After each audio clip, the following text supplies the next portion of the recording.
Hey, creative souls, writers, word witches, thank you so much for being here. I am so happy that you've tuned in. In this video, I will be talking about the new moon in Gemini and how you can use its energies to benefit your writing practice. Once again, I have consulted Terrence Giardino, and as always, I will put links to his channel and his new moon in Gemini video in the description, so be sure to check those out. I want to mention a couple of quick things before we get started. I talked about my Kickstarter campaign for my novel Miranda's Garden recently, and I will continue to talk about it until the campaign is over. It's time sensitive and super important to me. And while I'm not one to be naturally comfortable self-promoting, I will for this, and I'll do it shamelessly. If you haven't watched the video on the campaign page about the backstory of the creation of Miranda's Garden, please do. There's a link in the description. I mention it, of course, because I'd love it if you could support somehow, whether that's through a pledge or sharing the link. And I wanted to talk about it now because something really cool happened a few days ago.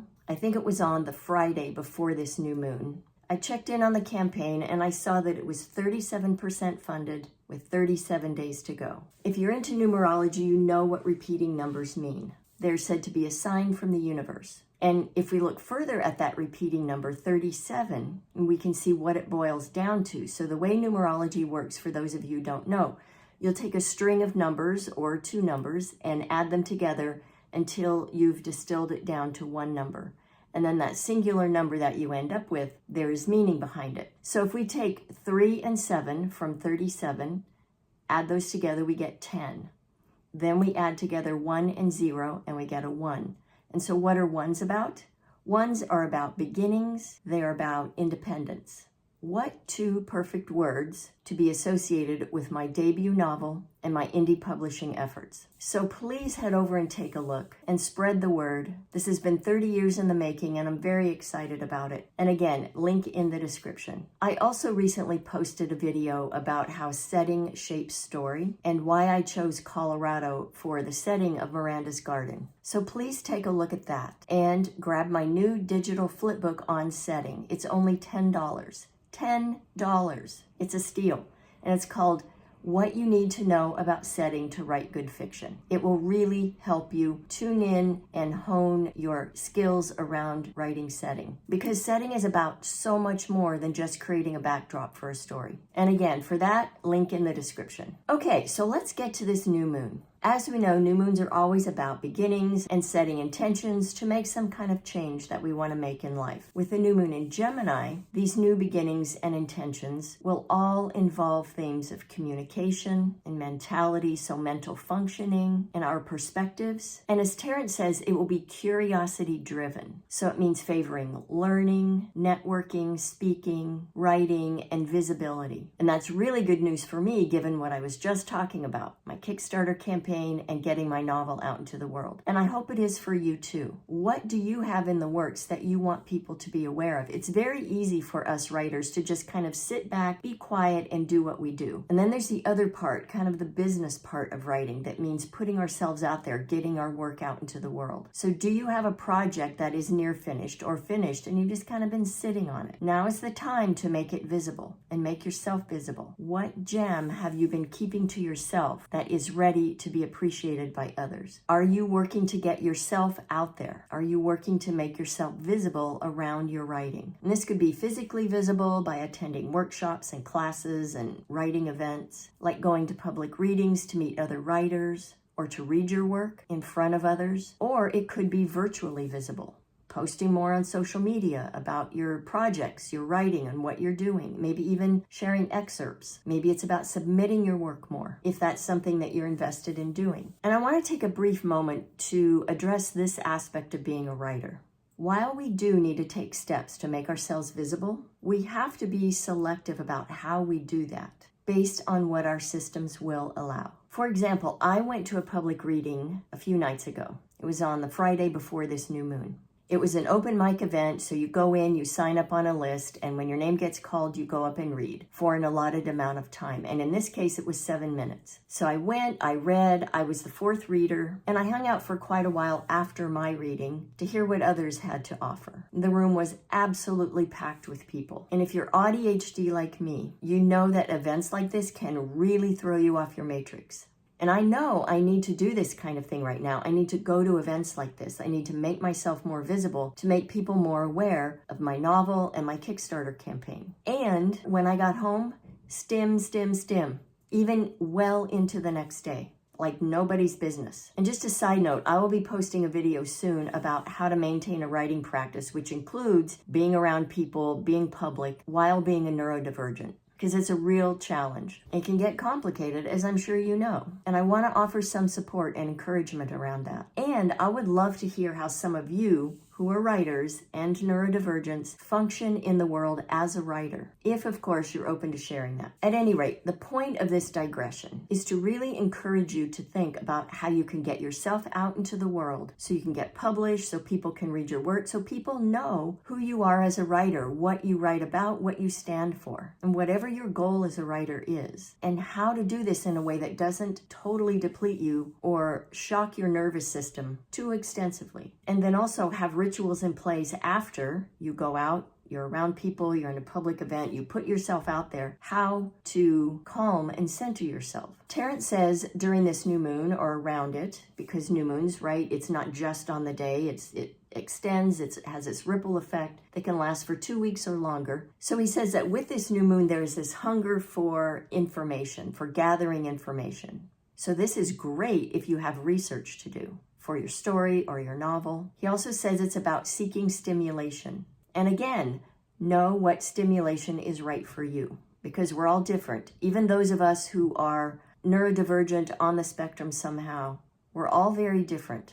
Even though we can all relate to each other because of the challenges that we have just living life, our needs are very specific. And if you need inspiration to write, remember what I always say, inspiration doesn't come and then you write. Inspiration comes when you put your butt in the chair and you start to write. This is what sparks the synapses in the brain and awakens the imagination, and in the end, allows that movement of energy through the chakras, which is, remember, it's your life force wanting to be expressed so that you can reach flow state. You have to prime the pump. You can't just sit back and expect the pump to do its thing all by itself. It takes some elbow grease from you. And Terrence says this new moon is especially dynamic and mentally charged because all the planets are in air and fire, except for Uranus, which is an outer planet, so it's more on the outskirts of everything. And Uranus is in Taurus, which is very grounding because it's an earth sign. So that's sort of on the periphery of all this airy, fiery energy that's happening. So first, let's look at what we're working with. And then I'll talk about what it can all mean for your writing practice. Topic of this video, we have this new moon in Gemini, which is very mental, as I said earlier. It's all about communicating and networking. And Terrence says this is also about needing freedom and variety. So again, that might mean socializing a lot, maybe more than you're used to. Might mean getting active in online groups. Or it could simply mean just moving freely between several in-progress projects, which, if you've listened to some of my videos, you know that I'm a big fan of having multiple things going at once, because then we never have that excuse, oh, I'm stuck, I can't work on this thing. Well, then move over to that thing and work on it. And then your subconscious is figuring out the problem with this other thing over here. And the sun also right now, of course, is in Gemini because we're in Gemini season. And Mercury, Gemini's ruling planet, is also in Gemini. So mental. Expect to be in your head a lot. And then there's Pluto, which goes very deep in the interest of transforming. It's in Aquarius, another air sign. And Jupiter, which is about travel and seeking knowledge. It's also very optimistic. It's also in Gemini. So there's this extra added layer of curiosity and looking outside ourselves to gain insight. So again, that goes back to this research that I mentioned earlier. All right, so that's 5 planets in air signs. Then we also have Mars, which is about taking action, being very assertive. And it's in Leo, a fire sign, and it's in harmony with Venus right now. So Venus is the planet of love, beauty, creativity, and finances. Venus is in Aries. So as I said, I'm going to distill all this down in just a minute and make sense of it all, so hold tight while I finish getting what we're working with all out in the open. We also have Saturn and Neptune being almost aligned with each other in Aries, fire sign. And this all directs us to more mental stimulation. and likely feelings of being restless, because when we have all this mental activity in our minds, it can cause that. It can cause that feeling of being restless, not being able to sit still, not being able to settle on something. And those of us who have busy brains, we deal with this all the time. So think about this. When we have air and fire together, when you have a fire going, if you're camping, or if you're building a fire in your fireplace at home, it takes a fair amount of air to keep the fire going. So if you've ever built a fire in your fireplace at home and it's starting to dwindle, you know how if you get down there and blow on it, pretty soon it ignites and it's going. That's kind of the energy right now. We have all this air and it is stoking all this fire. And so think of it as a fire in the brain, but it doesn't have to be a bad thing. We can channel it. So the point of all this is to say that this is a very, very dynamic new moon. So now let's distill all this down. Mercury, as I mentioned earlier, is in its own sign of Gemini. It's about communication and curiosity. So that research inclination I mentioned earlier. And when a planet is in its home sign, as Mercury is right now, it's that much stronger. And so keep in mind that Gemini can be fun and playful and flirty, and even kind of a trickster sometimes. And as Terence points out, in mythology, Mercury is always depicted as an adolescent, frolicking and playing games and making music. So what might show up in your writing now because of all this is more wit as it relates to humor. You might find yourself getting new ideas that lean more toward humor writing than usual. You might find yourself working on more lighthearted projects. Or it could mean that your attitude or approach or perspective to your own practice and projects, or to writing in general, lightens up a bit. Maybe you won't be focusing so much on stuckness, on how hard this one solution you're looking for in the story or the plot or the character is. Maybe you'll just be able to focus on writing simply as an outlet. And as I said earlier, this could make you more restless because the mind wants to resolve things, right? The mind loves questions so that it can answer them. You might find that you're running here and there more than usual with errands and appointments, or with more social plans because the weather's nice now. Where I live in the Pacific Northwest, when the sun finally comes out to stay for a few months, everybody comes out of hiding. There's more activity at parks, hiking trails are busier, outdoor patios at restaurants and cafes are more populated, and public events are better attended, like the packed reading I went to that I mentioned earlier. Oh my God, so many people. So, and there's always a but, right? Even though there might be this lighthearted vibe, Terence says that it isn't superficial because it trines Pluto and sextiles Saturn and Neptune. That means that these three really powerful outer planets are grounding and deepening Mercury's vibe. So think deep, deep mental awareness and acuity. And so this desire to communicate, maybe be more visible, to get your words to others is very intentional right now. And there's a desire for meaning behind it all. And this is perfect for a new moon. So what in your writing life do you need to be deeply intentional about? Is it to privilege your writing practice and treat your writing with the respect it deserves? Is it about remembering that honoring your impulse to write is an act of self-love? Is it time to really get to the details of that research that you've been putting off? Or maybe finally writing to that publisher to request permission to use a few lines from that novel that they published? And I'm talking to myself right now with that last one. Where in your writing life can you deeply plug into and do something? In addition to all this, Mercury is trining Pluto, which, as I said earlier, is in Aquarius, an air sign. Pluto is related to the underworld, so think your subconscious, which is where all your creativity comes from. So in this regard, think about the psychological makeup of your characters, especially your protagonist. Have you lived inside their skin enough? Have you spent enough time in their hearts and minds and souls to truly render them human-like on the page? Pluto also relates to the occult, so maybe there are themes around this in your writing. Or maybe you will use some kind of divination to move a block, like maybe pull one tarot card and really deeply understand what that card means, and then find a way to relate that to your writing, to something you've been struggling with in your writing practice. And this is all to clear your mind and lead you to, as Terence says, insightful mental power. And don't be surprised right now if you uncover truths that have somehow remained hidden behind a veil of sorts in your subconscious. And this could be that you uncover something in your character or your story that's been right there in front of you, but you just haven't been able to see until now. It could also mean that your writing uncovers something about you. It could bring something to the surface for you to look at more intentionally. And side note, I've talked about this before, how I think this last point causes a lot of people to get stuck. It's like subconsciously they know that there's something in their subconscious, their shadow, about themselves that they don't want to look at, that they're afraid of knowing. But that's how the culture, that's how our families have shamed us into wanting to hide parts of ourselves. And that's what I love about writing fiction, because it can call all that out so that we can face it and reckon with it and realize it's really not that bad. And just remember, it's all you. And while it can sometimes feel disruptive to have these revelations about ourselves, there's nothing to be afraid of. When that happens, it's simply you guiding yourself to know what it is you need to know right now. You might also be writing about themes that can be transformative to other people,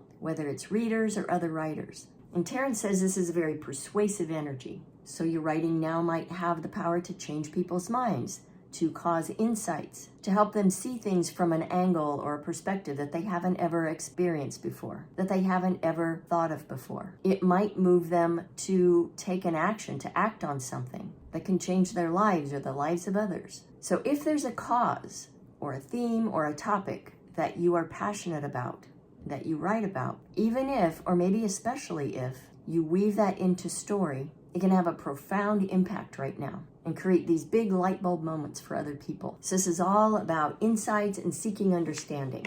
During this time, also expect conversations to go deeper. So remember, it's this communication. You may find yourself talking deeply to a stranger at an event about a subject that you normally wouldn't discuss. It could have something to do with your writing, or it might be something that will impact or influence your writing. You may also be drawn to more taboo subjects right now. And you know I'm a big fan of doing that, of writing about taboo subjects. That's how we heal ourselves and each other. It's how we rid ourselves of shame. And Terrence says this is all really excellent for investigative writing, which could be about journalistic writing for sure, but I think it could also be about fiction writing. Because when we write deeply human characters, we have to do a kind of investigation into the human condition to truly understand them. And this is a fabulous time for that. This is also a great time to get your powerful realizations outside yourself. So don't worry about them making sense right now. Just write down fragments of thoughts and just brain dump. Let whatever sparks of insight that come to you find their way out. You can always shape them later.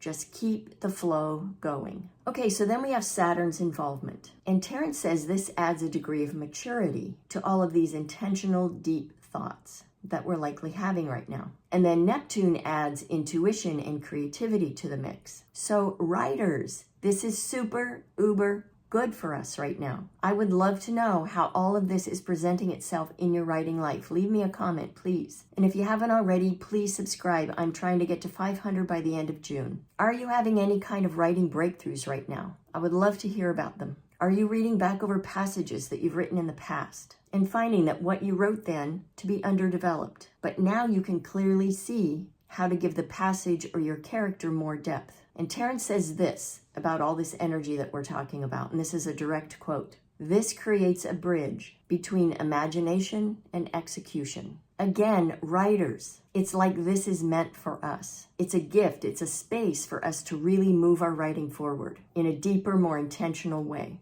And as I'm recording this, I'm thinking of all the projects I have going in various stages and how I so wish I could work on them simultaneously and get them finished before this moment that we're in passes. And I hope you'll do what I'm going to do. Sit with this feeling that we have now, with this energy, and remember what it feels like. It's this kind of open, expansive, yet deep and intentional, playful, lighthearted blanket that we're wrapped in. And then do what you can to integrate it into your mind and your body and hold it there and make it part of you. As an example of this, I once went to Mexico in the winter. I think it was February, because the winter here had really gotten to me, as they do every year. And while I was there for 2 weeks, I spent as much time as possible on the beach, soaking in the sun's rays and doing just what I described. Imagine integrating all the warmth and happiness that the sun brings into my mind and my being, down to the cells in my body, storing it up so that I could return home and draw from it until summer finally came. And it worked. So let's do that with this amazing energy that we have right now and see how long we can carry it forward. Because just because a new moon cycle is 2 weeks, it doesn't mean that everything disappears then. This is all cumulative, right? With each moon cycle, we experience an energy, we learn it, we integrate it, we make it work for us. Some of it becomes part of us. Some of it we let go. This we want to hold on to, not in a clutching kind of way.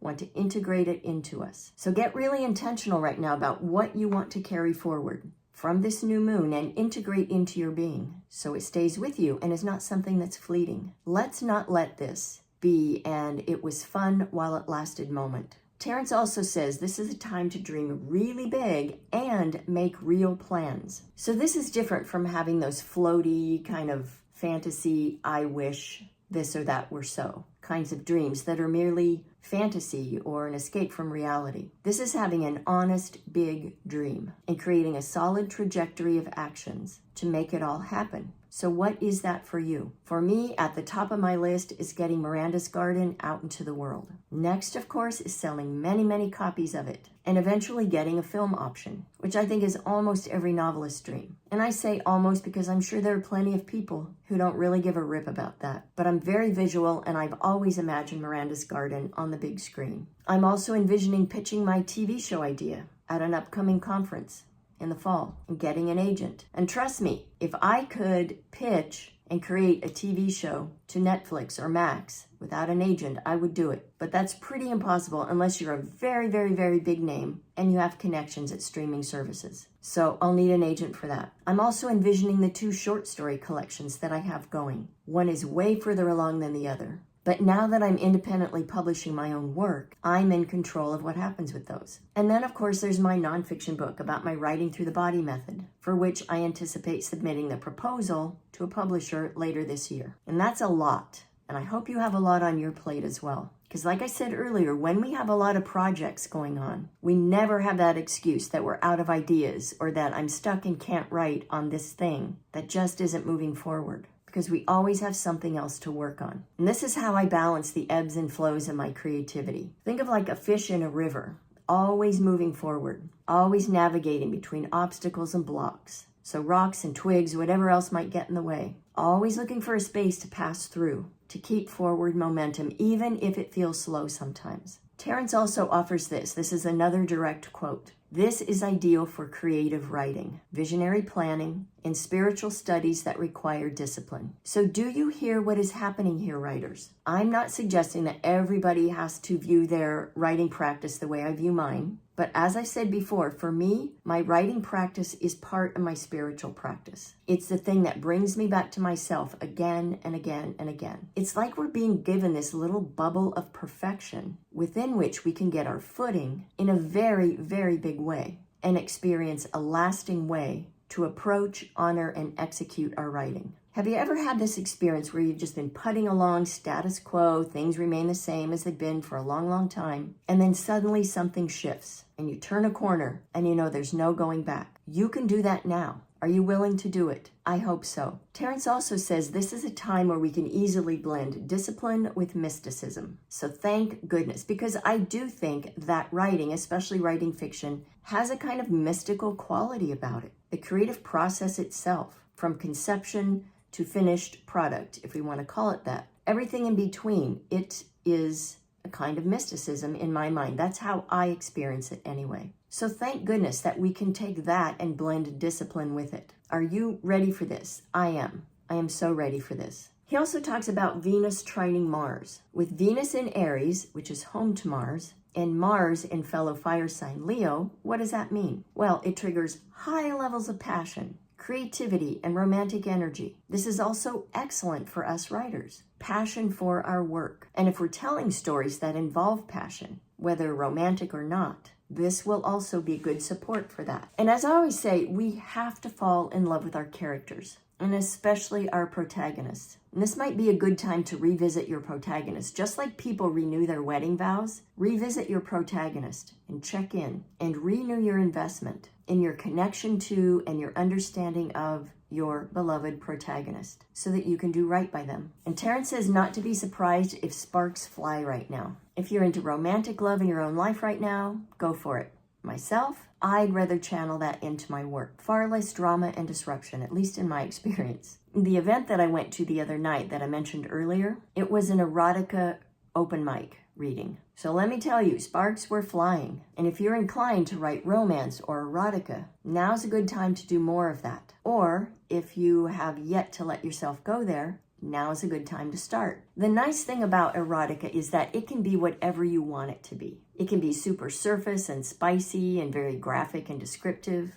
It can be funny, and it can be sexy or not. The other night, somebody read about bubbles, and it was very erotic. And it can also be more subtle and done in a way that focuses on the humanity in erotica. And there's even more. Terrence says that social interactions and relationships can feel bold and passionate and fun right now. So again, how can you channel that into your relationship with your writing and with your characters and with yourself as a writer? He goes on to say that this energy also encourages direct expression of affection and strong creative energies. The outcome, he says, is confidence in love. So you might find yourself pursuing what you want in a very bold way right now, possibly with some kind of dramatic flair. So maybe that will show up in your writing itself. Maybe the way you approach your writing might seem more dramatic and have more flair to it. He also says this is another direct quote. This is excellent for artists, performers, or anyone seeking visibility in love and art.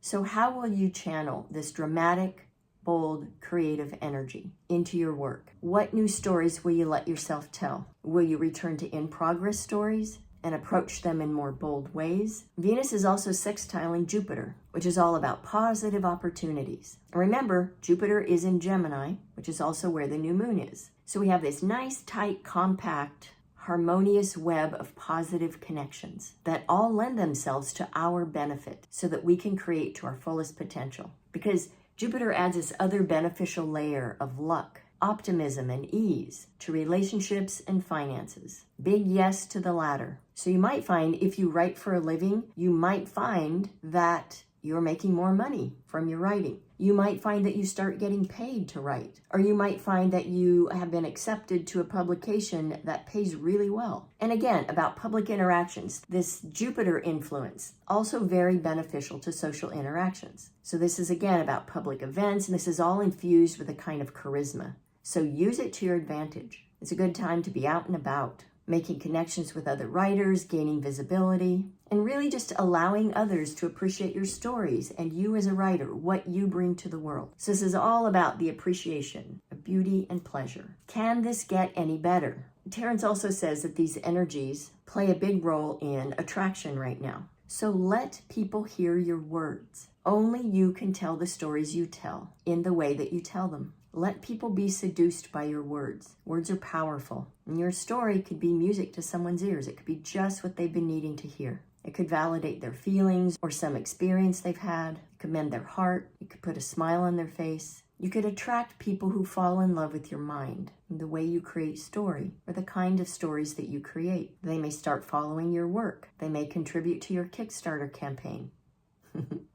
They may want to support you in some way. And they may fall in love with you, which could be a blessing or it could be creepy, depending on the person and the situation, right? And I'll say this, we writers always run the risk of people attaching themselves to us based on how we've made them feel. And that's just part of the deal. I want to go back to something I mentioned a bit ago about the financial opportunities that I heard Terrence mention just a few times in his video. It's easy for us to view fiction as this frivolous kind of luxury, and it is not. The culture has done this. The culture has built this belief into us. It has told us that the arts in general and that telling made-up stories are a nice little side thing that we can do when we can squeeze it in to the important part of our life, which, if you ask me, is pretty fucked up. The rigorous 9 to 5 that many of us are subjected to, I'm so happy I'm not anymore. And this is all just to survive. And whether we live that life or not, it's how our culture is structured. So it impacts us all. I will argue until the day I die, and hopefully for long after that in the words that I leave behind, that writing fiction is not a luxury. It is a necessity for writers and readers. Check out the work of Keith Oatley. He's a psychologist, and I'll do some future videos on this because I find it so fascinating. He's one of the many psychologists who has taken the time to study the impact of fiction. He has a book called Such Stuff as Dreams, The Psychology of Fiction, and he delves into what science has discovered and proven and found over and over again about the benefits of fiction, especially as it relates to readers. It really makes clear the power that we have as writers to impact individual readers and therefore to impact the world, and that we are truly healers. And that's huge, I know, and I've gotten a lot of pushback from saying this, but I don't care. I am a healer in many ways. One way I do that is through my writing. And I hope you're able to embrace that truth about yourself and about your work. And if that feels like too much to take on, I hope that you will be open to growing into it. You are called to write, and so that makes you a powerful being. All right, so let's recap the overall themes and outcomes associated with this new moon: breakthrough ideas, persuasive communications, clarity, and imagination. And keep this in mind also. Air and fire signs will be impacted in the most positive ways. So if you're a Gemini, Libra, or Aquarius, or your rising sign is one of those, this will have a very positive impact on you. And you'll have more access to all this lovely energy that I've been talking about. Same with fire signs, Aries, Leo, and Sag. And again, either sun signs or rising signs. You can expect more excitement, more passion, more opportunities. Earth and water signs will have more challenges, but I will say this about that. Look for where you have air signs in your chart and fire signs, and focus this luscious energy in those areas of your life, especially as they relate to your writing. Fortunately, I have a Libra rising, so that's good. And I have Mars in Aries in my 7th house, which is about partnerships. So hopefully there will be some ease around all of that for me, because I'm tired and I need to raise money and I'm ready for the universe to support me for a change. I hope you'll take a look at your own chart, and you can get one free online. Just Google free astrological chart and you'll find a few websites that will create a chart for you. See where you have air and fire signs, see which houses they're in, and the information you get back, it will tell you this. And then Google each house and see what each house stands for. So for me, as I said, I have Mars in Aries in my 7th house, which is about partnerships. And even though I have no interest in romantic relationships, I do need to think about relationships and partnerships as they relate to my work and getting Miranda's garden out into the world. So that's why I'm out there being around people and then coming home and stimming like a freak. Terrence says that water signs, so Pisces, Cancer, and Scorpio, will be boiling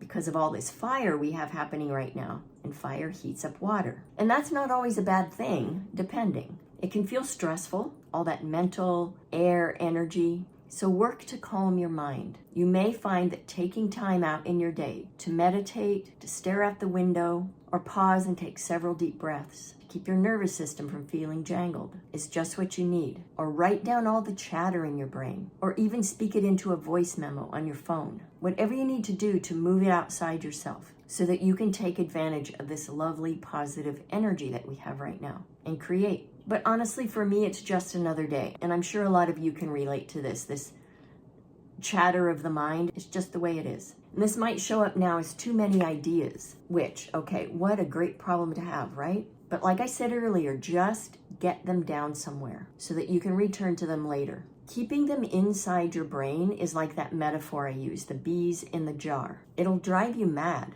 So get them out, put them somewhere so that you don't lose them. And when you do that, you can keep your creative energy flowing from getting stuck. And at the same time, you create this ever-present collection of future projects. Terrence talks about taking long walks. And if you followed me for a while, you know about my thoughts on walking. I believe that building a walking practice is essential to having a writing practice. And really anything physical, anything that gets you in your body. So some kind of exercise, yoga, a martial art, even stretching, and of course dancing. You don't have to go out to dance, and you don't need other people to dance. You can dance to your favorites on Spotify in your kitchen while your cat watches. Oh wait, I'm talking about me again. Just remember that moving the body calms the mind. So if you need to, if you get all this chatter in your brain, if you start feeling restless mentally, take a few minutes, use your body, calm your mind, and then focus on your writing. Because remember, now, and we always have access to this, but now we have some extra help. You have access to deep, intuitive understanding,